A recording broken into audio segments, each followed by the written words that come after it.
بسم الله الرحمن الرحيم آمن الرسول بما أنزل إليه من ربه والمؤمنون كل آمن بالله وملائكته وكتبه ورسله لا نفرق بين أحد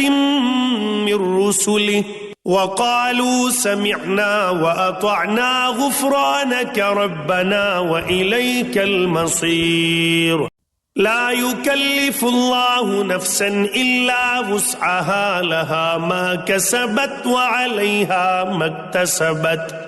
ربنا لا تؤاخذنا إن نسينا أو أخطأنا ربنا ولا تحمل علينا إصرا كما حملته على الذين من قبلنا